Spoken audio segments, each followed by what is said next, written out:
सभी का Krishna study portal पर स्वागत है। अगर आप चैनल पर नए हैं तो चैनल को सब्सक्राइब करें ताकि इससे संबंधित कोई वीडियो आए तो आपको इसकी सूचना मिल जाए। तो चलिए चलते हैं आज के टॉपिक पर। आज का टॉपिक है कक्षा 7 की गणित की पाठ्य पुस्तक से इकाई 1 परिमेय संख्याएं, जिसमें हम आज परिमेय संख्या क्या है, भिन्न और परिमेय संख्याएं क्या होती हैं, पूर्णांक और परिमेय संख्याएं, समतुल्यता का प्रगुण क्या होता है और सरलतम रूप या मानक रूप क्या होता है। तो चलिए चलते हैं, एक एक बिंदुओं पर बात करते हैं। सबसे पहले हम बात करते हैं परिमेय संख्या। परिमेय संख्या किसे कहा जाता है? परिमेय संख्या को P बटे Q के रूप में लिखा जाता है। परिमेय संख्याओं को P बटे Q के रूप में व्यक्त किया जाता है, जिसमें P क्या हो? पूर्णांक हो। जिसमें P पूर्णांक हो, Q भी पूर्णांक हो। P और Q दोनों पूर्णांक हो और Q 0 नहीं होना चाहिए। P और Q पूर्णांक हो और इसमें Q माने हर 0 माने 0 नहीं होना चाहिए। तो बच्चों, पूर्णांक क्या होता है पहले ये समझ लेते हैं। पूर्णांक माइनस इंफिनिटी से -5, -4, -4, -3, -2, -1, 0, 1, 2, 3, 4, 5 ऐसे अनंत माने ऋणात्मक पूर्णांक, धनात्मक पूर्णांक और शून्य, क्योंकि शून्य न तो धनात्मक है न तो ऋणात्मक। सम्मिलित रूप से माने ऋणात्मक पूर्णांक, धनात्मक पूर्णांक और शून्य सम्मिलित रूप से पूर्णांक कहलाते हैं। जैसे इसका उदाहरण लें, 2/3। देखिए 2 भी पूर्णांक है, 3 भी पूर्णांक है और हर शून्य नहीं है। ऋण 7/5 ये भी एक परिमेय संख्या है। ऋण 2/3 भी एक परिमेय संख्या है, ये भी है। माने इस तरीके से जिसे P बटे Q के रूप में लिखा जाए और जिसका हर शून्य न हो और अंश और हर दोनों पूर्णांक हो। जैसे रूट में 5/7 एक परिमेय संख्या नहीं है, क्योंकि रूट में 5 इस पूर्णांक में नहीं है। इसलिए रूट में 5/7 एक परिमेय संख्या नहीं है। बहुत महत्वपूर्ण प्रश्न है जो मैं अब बताने जा रहा हूं कि परिमेय संख्या और भिन्न में कोई अंतर होता है कि वही होते हैं। तो चलिए यहां समझते हैं भिन्न क्या है और परिमेय संख्या क्या है। जब किसी परिमेय संख्या को P बटे Q के रूप में लिखते हैं, यदि इसका अंश धनात्मक हो, अंश माने P धनात्मक हो और इसका हर भी धनात्मक हो, माने अंश भी धनात्मक हो, हर भी धनात्मक हो, तब कहा जाएगा, जो ये P बटे Q के रूप में संख्या आप लिखेंगे उसको कहेंगे भिन्न। उसको आप क्या कहोगे? भिन्न कहोगे। जिसका अंश भी धनात्मक हो और हर भी धनात्मक हो, तब जो P बटे Q के रूप में लिखा जाता है उसको कहेंगे भिन्न। लेकिन यदि P बटे Q में यदि यह ऋणात्मक हो गया, यह ऋणात्मक है या हर ऋणात्मक है, हर ऋणात्मक है, माने चाहे अंश ऋणात्मक हो जाए या हर, दोनों में से एक कोई अगर ऋणात्मक है तो वह भिन्न नहीं होगी, वह भिन्न नहीं होगी। ये बहुत ही महत्वपूर्ण बात है। दोनों अगर धनात्मक हैं तो वह भिन्न होगी, अगर दोनों में से कोई एक ऋणात्मक है तो वह भिन्न नहीं होगी। तो प्रश्न ये उठता है, अगर दोनों हर और अंश दोनों ऋणात्मक हो तो क्या वह भिन्न होगी? देखिए बच्चों, अगर वह इस तरीके से लिखा गया है -5/-3, अभी अगर यहां देखें, अगर ये पूछा जाए कि ये भिन्न है कि नहीं, तो इस समय यह भिन्न नहीं है, क्योंकि इसका अंश भी ऋणात्मक है और हर भी ऋणात्मक है।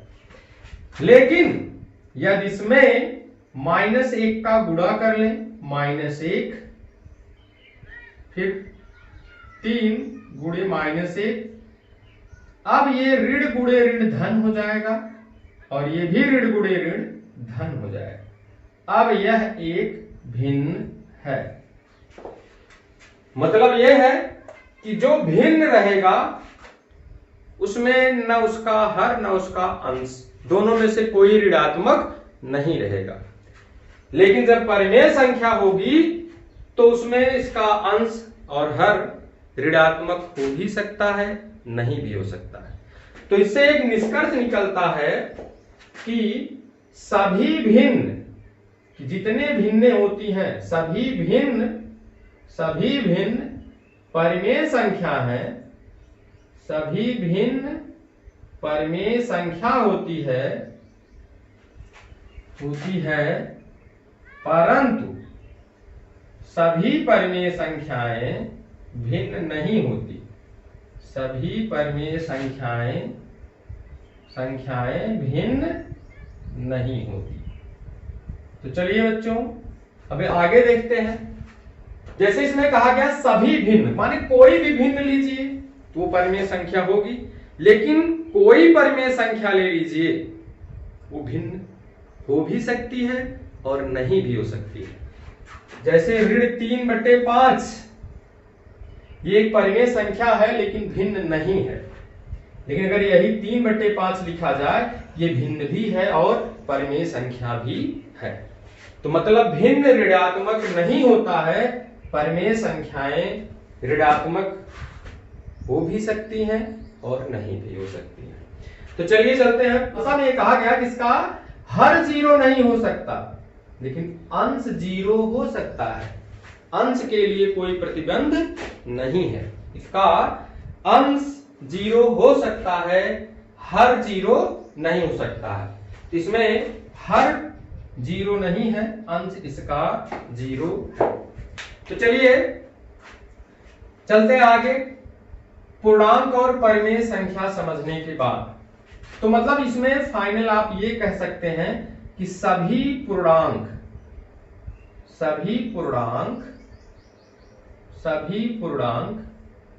परिमेय संख्याएं हैं।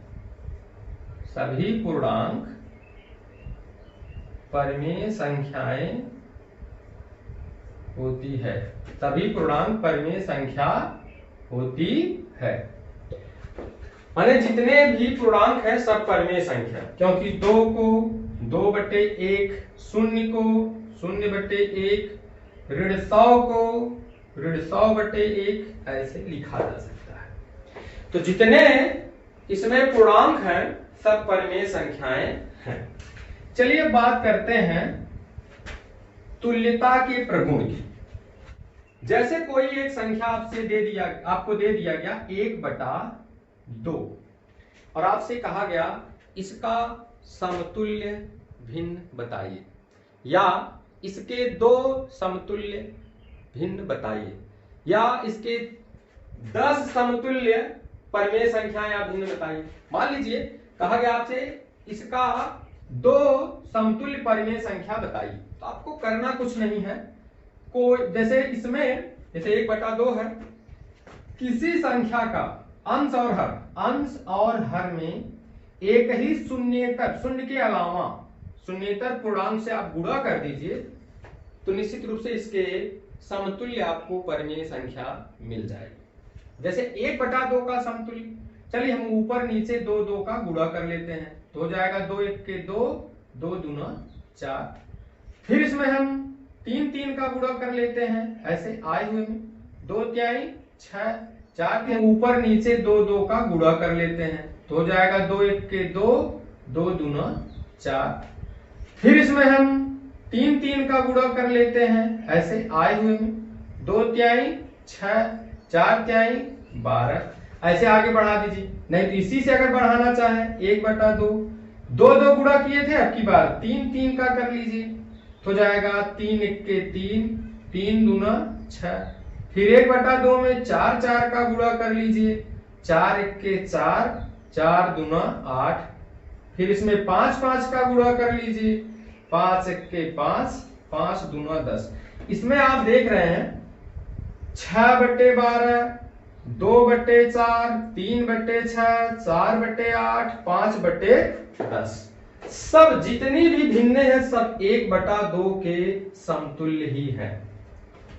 तो छात्रों, अगर जब भी आपको समतुल्य भिन्न निकालना हो तो किसी एक ही शून्येतर पूर्णांक का अंश और हर में गुणा कर दीजिए, उसके समतुल्य आपको परिमेय संख्या मिल जाएगी। तो इससे आप जितनी परिमेय संख्याएं चाहें उतनी समतुल्य परिमेय संख्या आप ज्ञात कर सकते हैं। तो चलिए चलते हैं अगले आर्टिकल पर, वो है सरलतम रूप या इसी को मानक रूप भी कहा जाता है। तो सरलतम रूप और मानक रूप कैसे ज्ञात करते हैं? जैसे मान लीजिए आपसे कहा गया कि 60/72 एक परिमेय संख्या है, इसका सरलतम रूप लिखिए। जैसे यहां अभी आप लोगों ने देखा 1/2 के कितने तुल्य माने कितने समतुल्य परिमेय संख्याएं, तो यह भी किसी परिमेय संख्या का समतुल्य परिमेय संख्या है। तो आपको वो ज्ञात करना है कि वो कौन सी परिमेय संख्या है जिसका समतुल्य ये है, माने मूल परिमेय संख्या कौन सी है। इसके लिए हम आपको एक बहुत ही आसान तरीका बताते हैं कि आपको करना क्या है। जब आपको सरलतम रूप या मानक रूप में बदलना हो तो सबसे पहले आप हर और अंश का महत्तम समापवर्तक निकाल लेते हैं। तो चलिए, महत्तम समापवर्तक निकालने की कई विधियां हैं, गुणनखंड विधि, भाग विधि और अपवर्तक विधि। तो चलिए भाग विधि से निकाल लेते हैं इसमें। तो भाग विधि से निकालने के लिए 60 से 72 में, कम वाले से ज्यादा वाले में भाग, 60 से आप 72 में भाग दे दीजिए, 60 1 के 60, बच गया 12। आप कक्षा 6 में इसे पढ़ चुके हैं।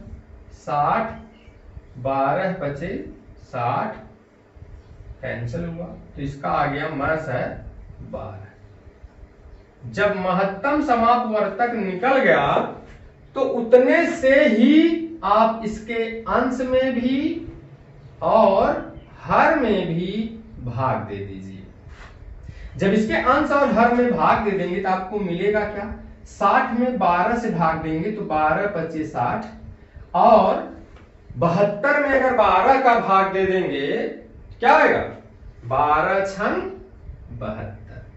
तो जो मूल भिन्न है वो है 5/6। तो इसका जो सरलतम रूप है, मानक रूप है इस भिन्न का, वो है 5/6।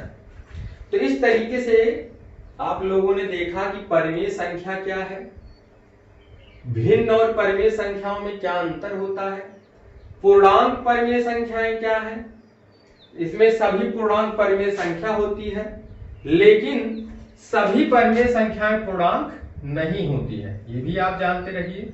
सभी परिमेय संख्या पूर्णांक नहीं होती, क्योंकि 5/3 ये तो परिमेय संख्या है लेकिन पूर्णांक नहीं है। और उसके बाद आप लोगों ने देखा समतुल्यता का प्रगुण क्या है, या समतुल्य परिमेय संख्याएं क्या होती है, और सरलतम रूप या मानक रूप क्या होता है। तो चलिए इन सब पर कुछ प्रश्न देखते हैं जो अभी आप लोगों ने सीखा, इस पर कुछ अभ्यास प्रश्न हल करते हैं। तो इसके लिए हम कक्षा 7 की पाठ्य पुस्तक से अभ्यास 1A के प्रश्नों को हल करते हैं। अभ्यास 1A के प्रश्नों को हल करते हैं। तो चलिए इसमें से कुछ प्रश्न देखते हैं जो कि इस तरीके से। पहला जो प्रश्न है इसका, पहला प्रश्न 1, इसमें कह रहा है कि निम्नांकित पूर्णांकों को परिमेय संख्याओं के रूप में लिखिए जिसका हर एक हो। इसमें कई संख्याएं हैं जैसे -7, 11, 27, -45, 71। करा कि ऐसे परिमेय संख्या के रूप में लिखिए जिसका हर एक, बस आपको कुछ नहीं करना है, सबका हर एक है और ये परिमेय संख्या में बदल जाएगी। ये सब परिमेय संख्या में बदल गई जिसका हर क्या है, एक है। 2 को देखते हैं। प्रश्न 2 में कह रहा है कि ऋण 4/5, ऋण 4/5 को एक ऐसी परिमेय संख्या के रूप में व्यक्त कीजिए जिसका अंश है 8, ऋण 16, 20 और ऋण 24। इसमें से ऋण माने कोई एक, ऐसा नहीं सब साथ में ही हो, अलग अलग प्रश्न है इसमें कि 8 बनाइए, ऋण 16 बनाइए, 20 बनाइए, ऋण 24 बनाइए। बहुत ही आसान है। चलिए इसमें से कुछ को हल करते हैं। चलिए एक 20 ले लेते हैं और एक 24, एक धन वाला एक ऋण वाला। देखिए अंश को 20 बनाना है, इसको बनाना है धन 20। दिमाग लगाना है इसमें थोड़ा सा। अब इसमें आपको पहले चिन्ह देखना है। चिन्ह इसका प्लस है और यहां आपका चिन्ह है माइनस। इसका मतलब है कि इसमें ऐसी संख्या का गुणा करना है जिससे धनात्मक आ जाए, तो इसमें पहले आपको ऋण लगा लेना है। अब करना क्या है कि माने इसमें ऋण 4 में कितने का गुणा कर लें कि धन 20 आ जाए, तो ऋण 4 में 4 पचे 20, 5 का गुणा करेंगे, लेकिन धन आना चाहिए इसलिए इसके पहले ऋण लगा लेंगे। आप देख लीजिए गुणा करके, ऋण गुणे ऋण धन, 5 चौका 20, और जितना आप अंश में गुणा करें उतने का गुणा आप हर में भी करें, और ये हो गया। अब देख लीजिए 5 चौका 20 और 5 पचे 25, माने ऋण 4/5 एक ऐसे परिमेय संख्या के रूप में आ गया जिसका अंश 20 है। चलिए अब ऋण 24 का देखते हैं।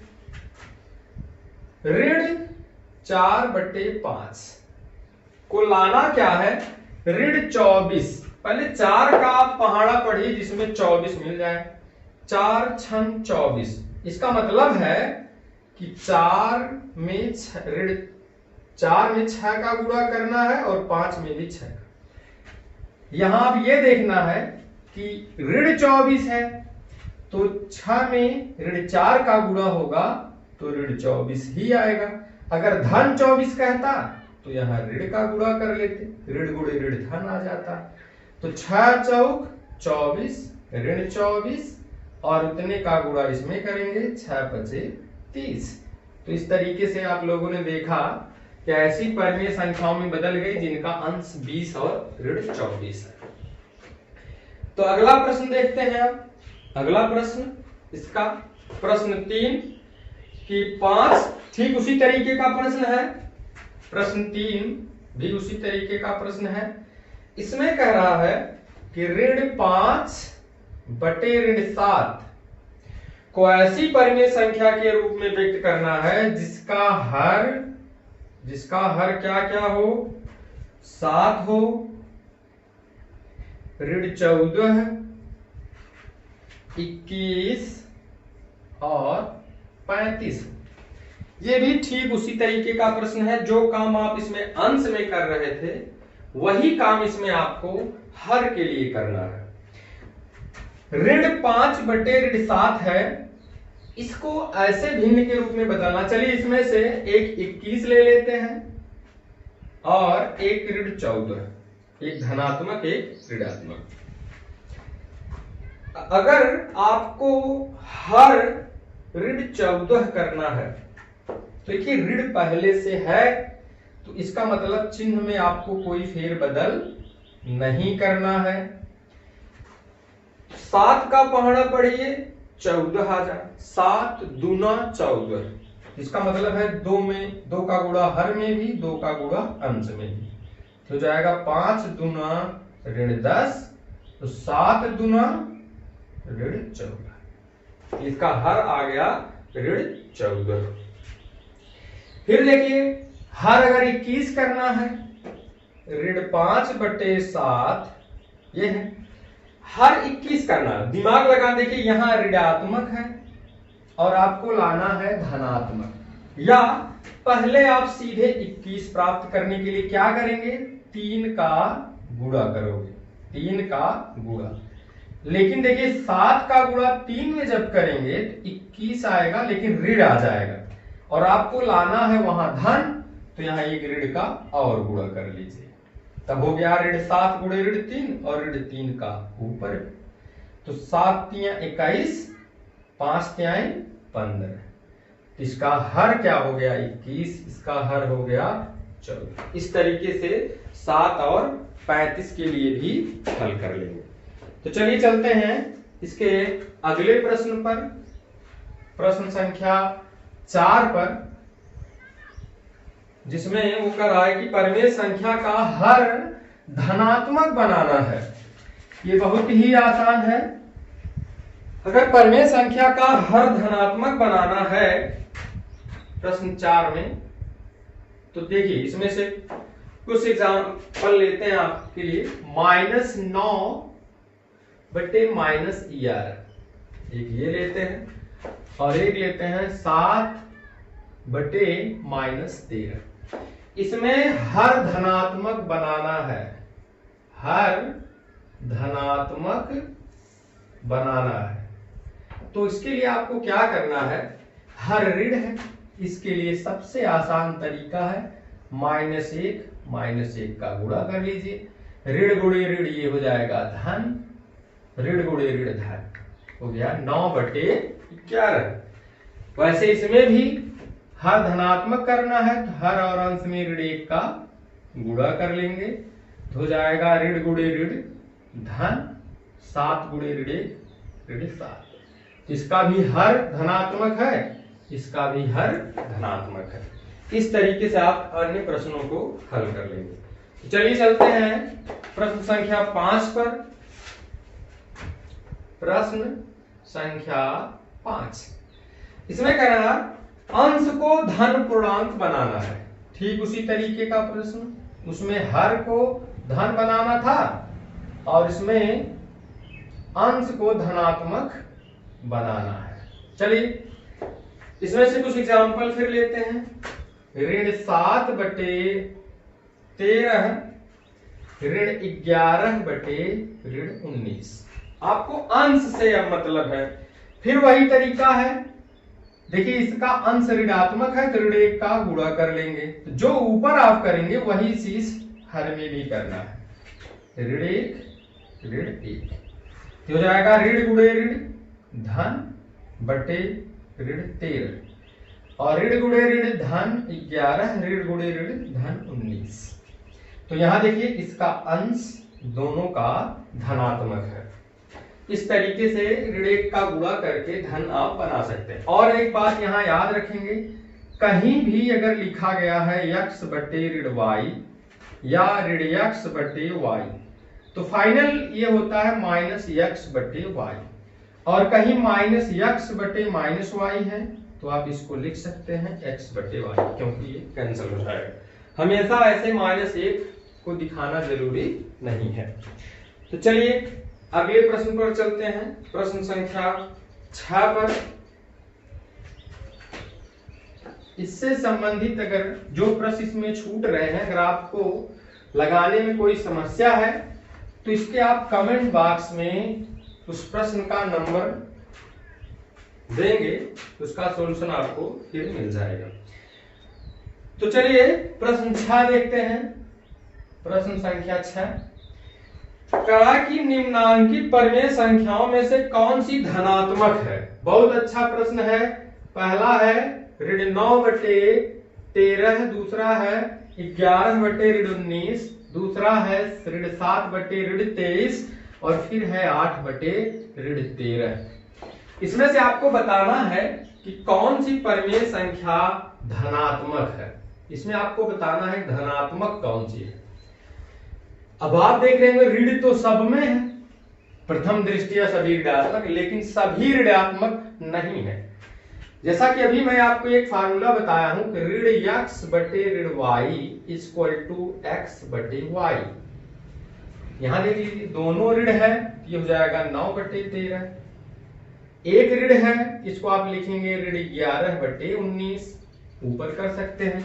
फिर देखिए इसको लिख सकते हैं आप 7/23, क्योंकि इसको आप बदल भी सकते हैं। जैसे ऋण 7 ऋण 23 गुणे ऋण 1 गुणे ऋण 1 ऋण ऋण धन बटे 7 ऋण गुणे ऋण धन 23, 7/23। नहीं तो ऐसे आप काट दीजिए जैसे इसमें नियम में बताया गया, और ये ऊपर कर लीजिए ऋण 8/13। अब स्पष्ट हो गया कौन कौन सा धनात्मक है। इसमें 9/13 और 7/23 ये दोनों धनात्मक परिमेय संख्याएं हैं। फिर ऐसे ही प्रश्न है कि कौन सी परिमेय संख्या ऋणात्मक है। फिर आपको बताना है कि कौन सी परिमेय संख्या। 7वें में प्रश्न 7 अगले प्रश्न में कहता है कि ऋणात्मक परिमेय संख्या आपको बतानी है। ऋणात्मक परिमेय संख्या। तो चलिए देखते हैं कौन कौन सी संख्याएं दी गई हैं। ऋण 7/11, फिर है ऋण 6/13, 8/35 और ऋण 21 डिवाइड बाय ऋण 23। इसमें बताना है कि ऋणात्मक कौन कौन सी है। देखिए ऋण 7/11 ये एक तरीके से मानक रूप में भी है। ये ऋण ऋण कैंसिल होकर के 6/13 हो जाएगा, क्योंकि अभी सूत्र बताया गया। ऋण ऊपर जाएगा ऋण 8/35, इसमें हो जाएगा 21/23, क्योंकि ऋण से ऋण कैंसिल हो जाएगा। अब आप देख सकते हैं कौन कौन सा ऋणात्मक है। एक ये और एक ये दोनों ऋणात्मक परिमेय संख्याएं हैं। चलिए अब देखते हैं प्रश्न संख्या 8। बहुत अच्छा प्रश्न है। कह रहे हैं कि निम्नलिखित परिमेय संख्याओं को सरलतम रूप में लिखिए। इसमें सरलतम रूप में लिखना है, सरलतम रूप में। चलिए इसमें से कुछ एग्जांपल लेते हैं, जिसमें से 8वें का दूसरा है ऋण 18/27। तो सबसे पहले सरलतम रूप में लिखने से पहले इसको ऋण ऋण आप हटा सकते हैं, जो इसके पहले रूल बताया गया आपको। इसको आप लिख सकते हैं 18/27। अब सरलतम रूप में लिखने के लिए 18 और 27 का महत्तम समापवर्तक निकाल लेते हैं।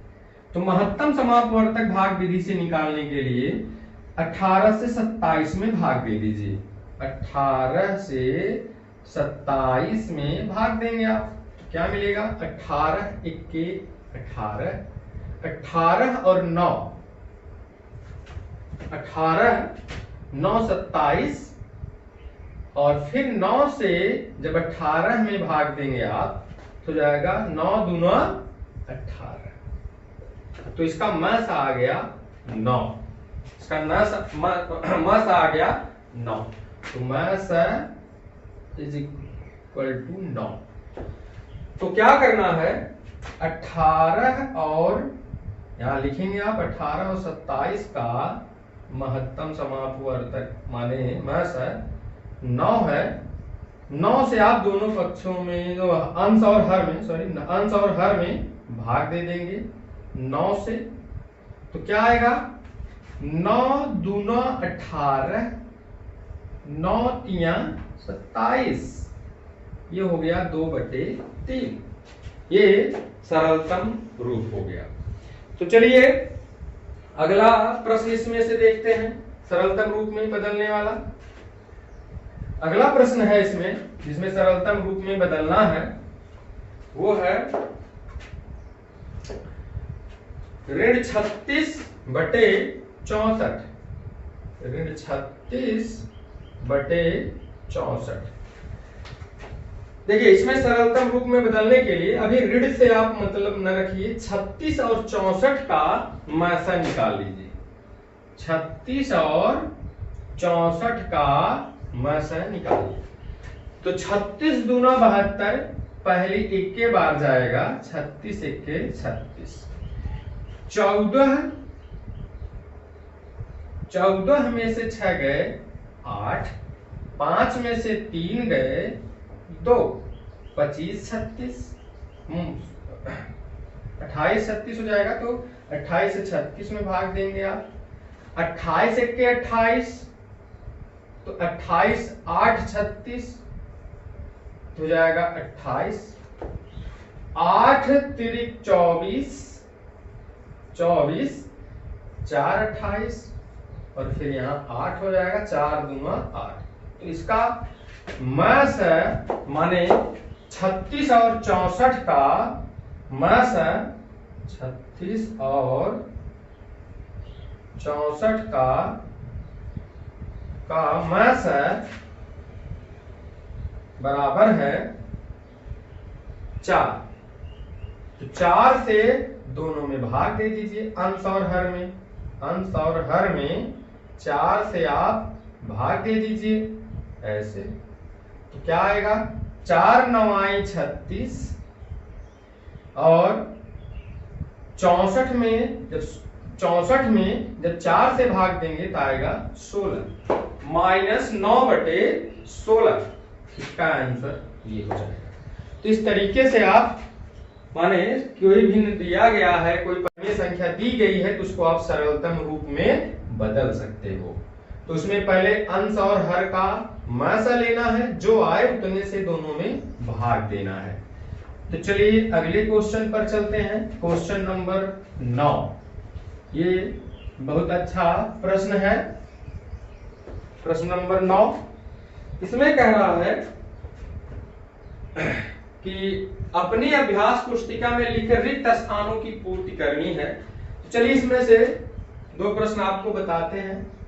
-3/4, फिर यहां ऐसे खाली किया हुआ है, इसी में आपको भरना है। फिर है -20, फिर इसके समतुल्य एक नोट दिया है, इसमें भी ऐसे खाली है, और डिवाइड किया है 28। और दूसरा एक प्रश्न और ले लेते हैं। इसमें दिया है -8 बटे, यहाँ खाली किया है, क्या भरना है। फिर 4/15 इज इक्वल टू, फिर यहाँ रिक्त स्थान है, फिर यहाँ -60 है, इसमें आपको भरना है। ये बहुत ही आसान होते हैं। चलिए हम आपको बताते हैं कि कैसे आप इसको भर पाएंगे। पहले आप 4 का पहाड़ा पढ़िए, जितने से ये जो पहले कंप्लीट जो हो पहले वहीं से शुरू कर दे। जैसे इसमें ये कंप्लीट है, इसमें देखिए ये कंप्लीट है, तो पहले यहां से शुरू करेंगे। 4 का पहाड़ा पढ़िए जब 20 मिल जाए, 4 5 20, तो क्या केवल 5 का गुणा कर देने से ये मिल जाएगा? नहीं मिलेगा। इसलिए ऋण चाहिए तो ऋण को गुणा कर लीजिए आप। ऋण 5 का गुणा यहां करेंगे तो यहां भी तो करेंगे। तो 4 5 ऋण 4 गुणे ऋण 5 ऋण 20। वैसे ऋण 3 में जब ऋण 5 का गुणा करेंगे तो यहां आएगा +15, तो इसमें भरा जाएगा 15। फिर जैसे इसमें क्या करना है, इसमें क्या करेंगे आप, इसके लिए फिर 4 का पहाड़ा पढ़िए, 28 मिले। 4 7 28, 7 का गुणा करेंगे, धन चाहिए, धन मिल रहा है। तो 4 7 28, जब 7 का नीचे गुणा करेंगे तो 7 का ऊपर भी करेंगे, तो 7 तिरिक -21। तो दूसरे वाले में -21 भरा जाएगा। ऐसे इसमें भी देखते हैं। पहले कंप्लीट फ्रैक्शन को आप देख लीजिए, 4/15 है। 4 का पहाड़ा पढ़िए जब आपको 8 मिल जाए, 4 दूना 8, तो क्या केवल 2 का गुणा करने से ये -8 मिलेगा?